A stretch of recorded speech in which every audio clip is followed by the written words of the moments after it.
হ্যাঁ, তো আমরা আজকে কিছু টপিক নিয়ে এসেছি। সেটা হচ্ছে সাম বেসিক কনসেপ্ট। চারটে টপিক আজকে আপাতত আলোচনা করব। চারটে টপিকগুলো হচ্ছে, এখান থেকে দেখে নাও। এই চারটে টপিক আছে এখানে। চারটে টপিকের মধ্যে ফার্স্ট টপিক হচ্ছে ইলেকট্রন, প্রোটন আর নিউট্রন নিয়ে। দ্বিতীয় টপিক হচ্ছে পিরিয়ডিক টেবিল বা পর্যায় সারণী। তৃতীয় টপিক হচ্ছে পারমাণবিক এবং আণবিক গুরুত্ব। এবং চতুর্থ টপিক হচ্ছে ভ্যালেন্সি বা যোজ্যতা। তো এই ইলেকট্রন, প্রোটন আর হচ্ছে নিউট্রন,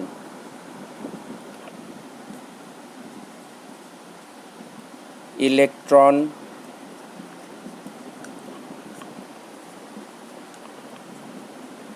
প্রোটন,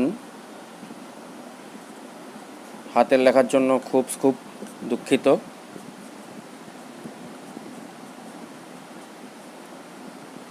সরি।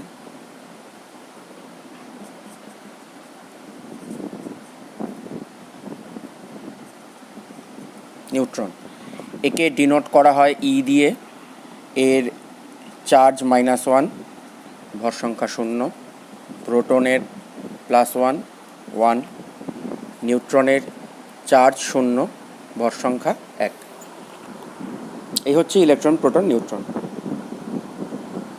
তো পরমাণু নিউক্লিয়াস বা প্রোটন কী করে আবিষ্কার হলো সেটা একটু মনে করিয়ে দিই।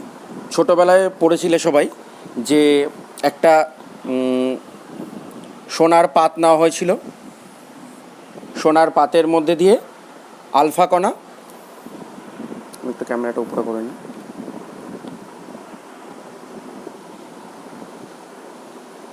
সোনার পাত দিয়ে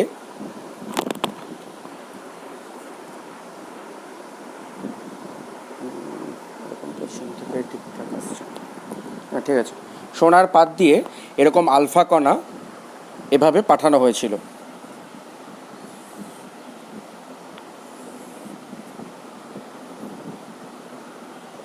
তো দেখা গেল যে আলফা কণার মধ্যে অধিকাংশ আলফা কণা এরকম পাস করে বেরিয়ে গেল। ঠিক আছে, এখান দিয়ে আলফা কণা পাঠানো হয়েছিল। আলফা কণা মানে হচ্ছে কিছুই না, আলফা কণা হচ্ছে হিলিয়াম নিউক্লিয়াস। ঠিক আছে, পজিটিভ চার্জ। আলফা কণা মানে হচ্ছে পজিটিভ চার্জ। তো অধিকাংশ আলফা কণা দেখা যাচ্ছিল এরকম পাস করে বেরিয়ে যাচ্ছে, অধিকাংশ আলফা কণা। ঠিক আছে, দু একটা নয়, কিছু আলফা কণা এরকম ছিটকে বেরিয়ে যাচ্ছে, বিচ্যুত হয়ে যাচ্ছিল। যে পথে যাচ্ছিল তার পথ থেকে খানিকটা বিচ্যুত হয়ে চলে যাচ্ছিল। আর সংখ্যায় খুব কম এমন কিছু আলফা কণা যে পথে যাচ্ছিল সে পথেই ব্যাক করে চলে আসছিল। ঠিক আছে, মানে এইখানটায় তার মানে একটা ভারী কিছু পদার্থ আছে। ঠিক আছে, সেই ভারী কিছু পদার্থের জন্য এই আলফা কণাটা বিকর্ষণ করে চলে এলো, এবং সেই ভারী অংশটা বলা হচ্ছে যে পরমাণুর নিউক্লিয়াস, কারণ সেটা পজিটিভলি চার্জড। কারণ আলফা কণা নিজে পজিটিভলি চার্জড, তো সেটি কোনো একটা ভারী পজিটিভ কোনো কিছুর সাথে বিকর্ষণ করলে তবেই সেই আলফা কণাটা আবার ব্যাক করে আবার একই পজিশনে চলে আসবে। তো এইভাবে পরমাণুর নিউক্লিয়াসের উপস্থিতি পাওয়া গেছিল। যেটাতে আসবো সেটা হচ্ছে পর্যায় সারণী বা পিরিয়ডিক টেবিল। পিরিয়ডিক টেবিলে 1 থেকে 30 পর্যন্ত মুখস্থ করতে হবে। 1-এ আছে হচ্ছে হাইড্রোজেন, 30-এ আছে হচ্ছে জিঙ্ক। তো এরকম লিখে লিখে মুখস্থ করতে হবে। হাইড্রোজেন, একদম এপাশে লিখতে হবে হচ্ছে হিলিয়াম। ঠিক আছে, লিথিয়াম, বেরিলিয়াম, এখানে কিছুটা গ্যাপ থাকবে। ঠিক আছে, boron, carbon, nitrogen, oxygen, fluorine, নিয়ন।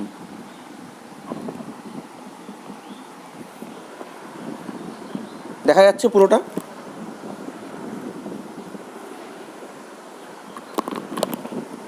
রিফ্লেকশন আসছে বোর্ডের, একটু দেখে নাও। এইভাবে পুরোটা দেখে নাও। আমি পরে একটা স্ক্রিনশট দিয়ে দিচ্ছি। Lithium, beryllium, boron, carbon, nitrogen, oxygen,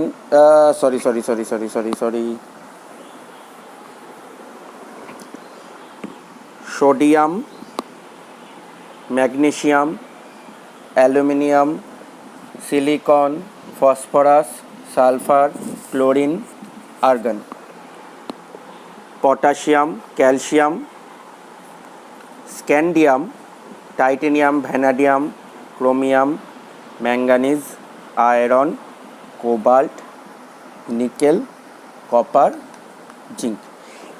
এই যে স্পেসটুকু আমরা ফার্স্ট ব্র্যাকেটের মধ্যে দিলাম, এটার কারণটা হলো এরা হচ্ছে সন্ধিগত মৌল। এইখানে যে গ্যাপটা আছে তৃতীয় পর্যায়ে অবধি গ্যাপটা থাকে, চতুর্থ পর্যায়ে এসে গ্যাপটা ফুলফিল হয়ে যায়। ঠিক আছে, এই 1 থেকে 30 এত অবধি পুরোপুরি মুখস্থ রাখতে হবে। কোনো মৌলের নাম যদি তোমরা না জানো, ভিডিওর নিচে আমায় কমেন্ট করো, আমি জানিয়ে দেবো।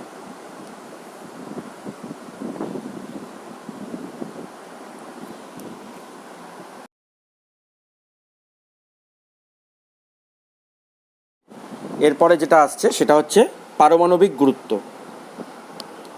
পারমাণবিক গুরুত্বের সংজ্ঞা তোমরা বইতে পড়েছো।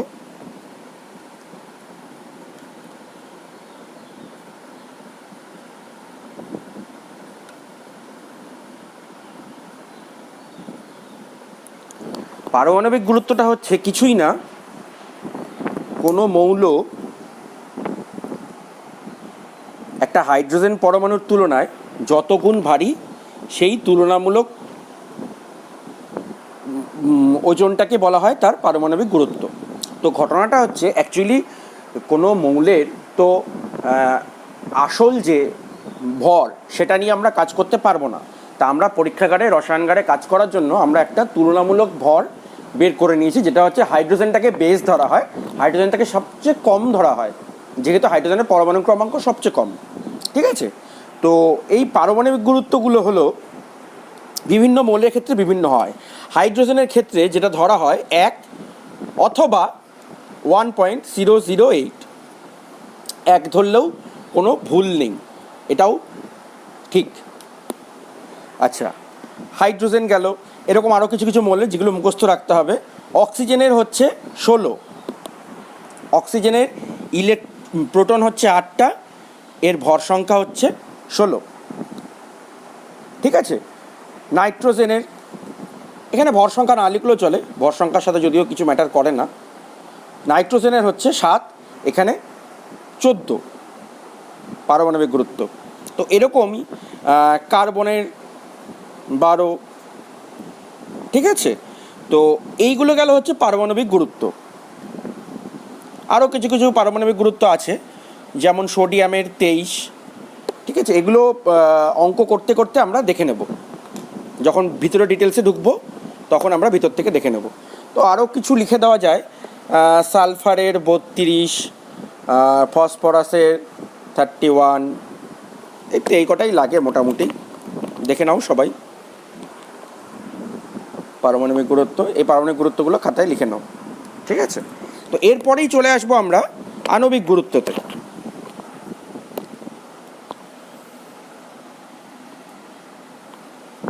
এখানটায় আণবিক গুরুত্বটা, হ্যাঁ,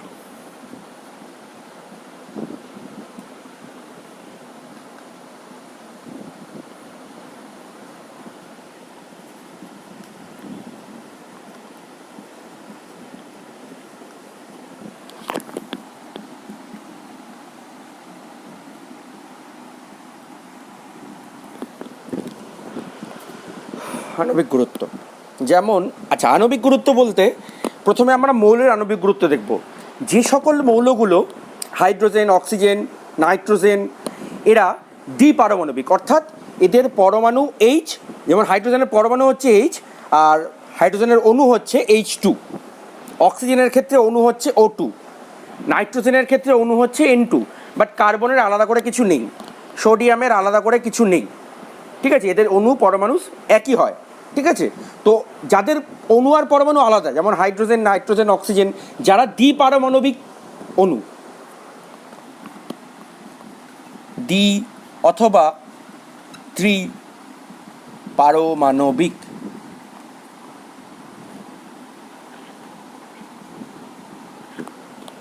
দ্বি অথবা ত্রিপারমাণবিক, এদের ক্ষেত্রে এই এই মৌলগুলির ক্ষেত্রে আমাদের লাগবে।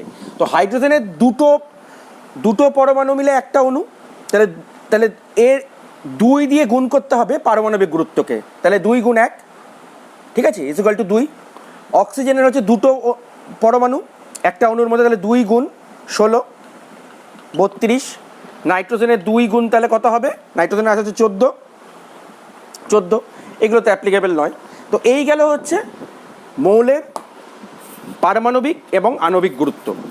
এই পারমাণবিক এবং আণবিক গুরুত্বগুলো দিয়ে যৌগের আণবিক গুরুত্ব আমরা নির্ণয় করা শেখাবো। ঠিক আছে, এর পাশেই একটা খুব সিম্পলভাবে করে দেখাচ্ছি, তাহলে বুঝতে সুবিধা হবে।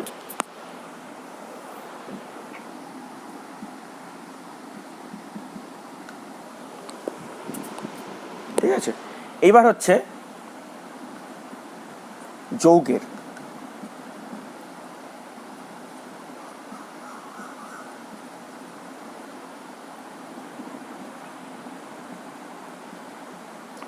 আণবিক গুরুত্ব। যৌগের আণবিক গুরুত্ব, ঠিক আছে। তো ধরলাম NH3, নাইট্রোজেনের একটা পরমাণুর পারমাণবিক গুরুত্ব কত, 14, তাহলে 14 দিয়ে গুণ করা হলো, প্লাস হাইড্রোজেনের কটা পরমাণু আছে, 3টে, ভালো করে দেখেন এখানে 3টে, NH3 অ্যামোনিয়া 3টে, তাহলে 3 গুণ 1, তার মানে 3 গুণ 1 দ্যাট ইজ 17। ধরো CO2, কার্বনের, এখানে কার্বন ডাইঅক্সাইডের মধ্যে কার্বনের কটা পরমাণু আছে, একটা, তাহলে 1 গুণ কার্বনের হচ্ছে 12, এই যে কার্বনের 12, প্লাস অক্সিজেনের 2 গুণ 16 দ্যাট ইজ 12 প্লাস 32, 44।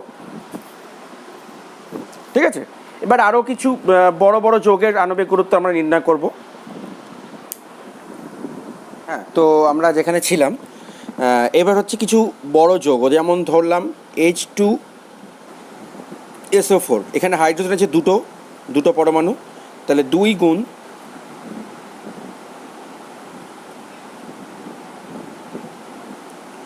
গুণ 1 প্লাস সালফার আছে একটা, 1 গুণ 32, প্লাস অক্সিজেন আছে 4টে, 4 গুণ 16, 2 প্লাস 32 প্লাস 64 দ্যাট ইজ 98। একইভাবে H3PO4 এর করা যাবে। এখানে সালফারের যে 32 হলো, এই 32টা তোমরা দেখে নেবে, আমি একটু আগে পারমাণবিক গুরুত্ব যখন লিখেছিলাম শুরুতেই, পারমাণবিক গুরুত্ব শুরুতেই ছিল, ঠিক আছে, ওখানে সালফারের 32 দেওয়াই ছিল। এখানে ফসফরাসেরটা আমরা জানি, একটু আগে বলেছি, তাহলে 3 গুণ 1 প্লাস ফসফরাসের 31, অক্সিজেনের হচ্ছে 4 × 16 দ্যাট ইজ 3 প্লাস 31 প্লাস 64। তোমরা নিজেরা করে নাও এটা। এবার যেটা দিচ্ছি, নিজেরা যেটা করবে সেটা হচ্ছে NH4 হোল টু SO4। এটা নিজেরা এই জায়গায় ভিডিওটা পজ করে নিজেরাকে করে নাও, ঠিক আছে, যদি না পারো তারপরে আমারটা দেখো।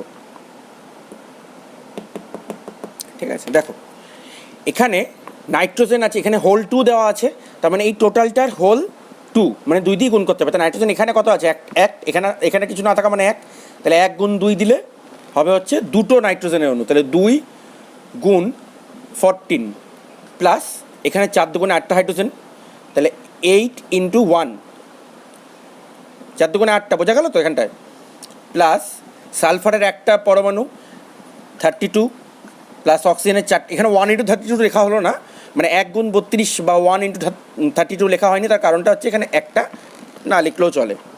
আর তারপরে আছে হচ্ছে 4 into 16, that is 28 plus 8 plus 32 plus 64, it is 132. এই চারটে গেল, আরও বাড়িতে করে নিতে পারো। CaCO3 NH4 whole 3 PO4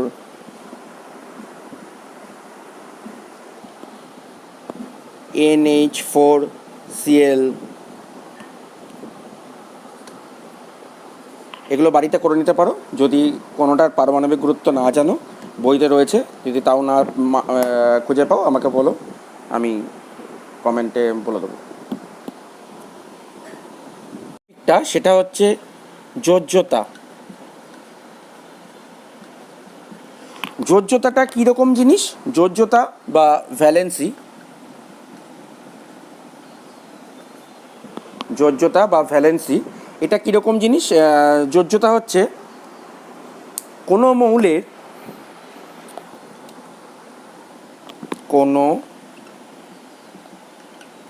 মৌলের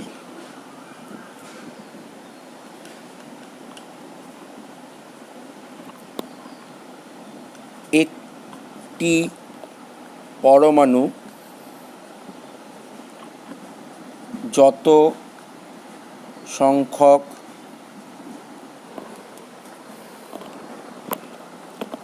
H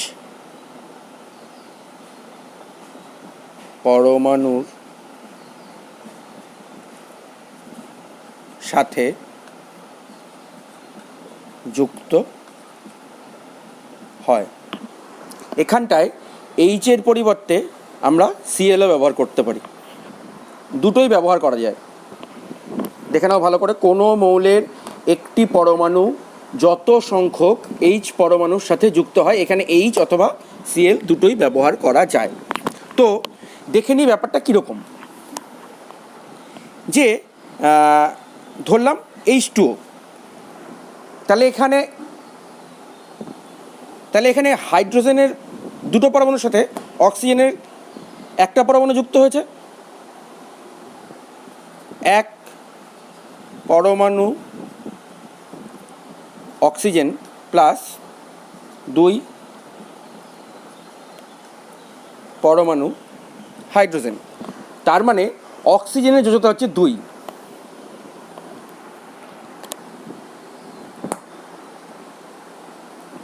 বলছিলাম যে এখানে হাইড্রোজেনের দুটো পরমাণুর সাথে অক্সিজেনের একটা পরমাণু যুক্ত হয়েছে, অর্থাৎ অক্সিজেনের যোজ্যতা হচ্ছে 2। একইভাবে যদি HCl ব্যবহার করি, HCl যদি ইউজ করে আমরা যদি ভাবতে চাই, তাহলে হাইড্রোজেনের একটার সাথে ক্লোরিনের একটা যুক্ত হয়েছে, তাহলে এদের উভয়েরই যোজ্যতা 1। হাইড্রোজেন এবং ক্লোরিন উভয়েরই যোজ্যতা হচ্ছে 1। এবার কিছু কিছু মৌলের যোজ্যতা যেগুলো জানাটা খুব দরকারি, সেগুলো আমি লিখে দিচ্ছি।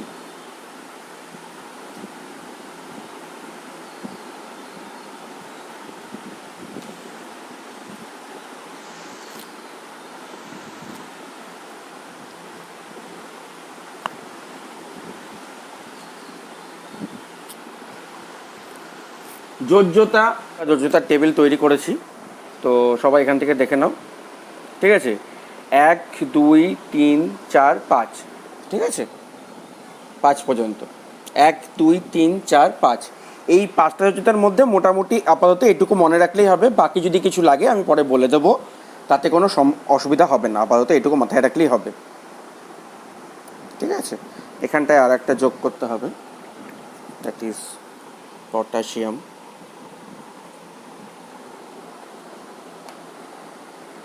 আচ্ছা, এইবার এইখানে দেখো, এইখানে কপার আছে, কপার US, কপার IC,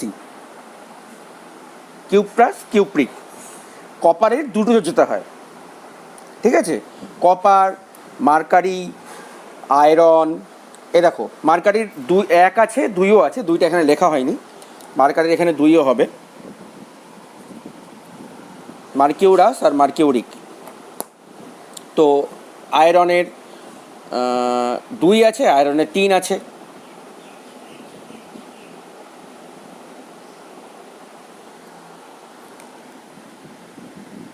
আচ্ছা, এইখানটায় 4 যোজ্যতায় আমি একটুখানি ভুল লিখেছিলাম, ওখানটায় আয়রনটা আসবে না, ওখানে কার্বন সালফার।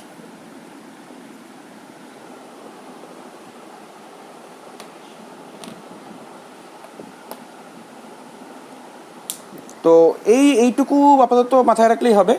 যাদের পরিবর্তনশীল যোজ্যতা তাদের লোয়ার ভ্যালেন্সির ক্ষেত্রে, আমি লিখে দিচ্ছি এখানটায়, লেখাটা দেখলেই বুঝতে পারবে।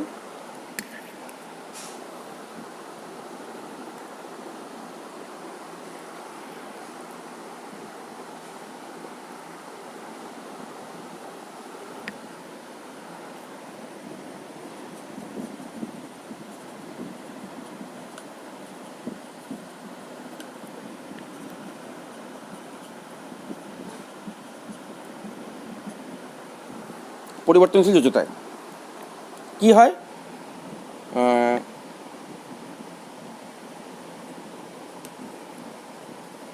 লোয়ার যেটায় সেটার ক্ষেত্রে নামের শেষে আস যোগ হয়, আর যেটা হায়ার সেটার নামের শেষে ইক যোগ হয়। যেমন আয়রনের 2 and 3, একটা হচ্ছে ফেরাস আর একটা হচ্ছে ফেরিক।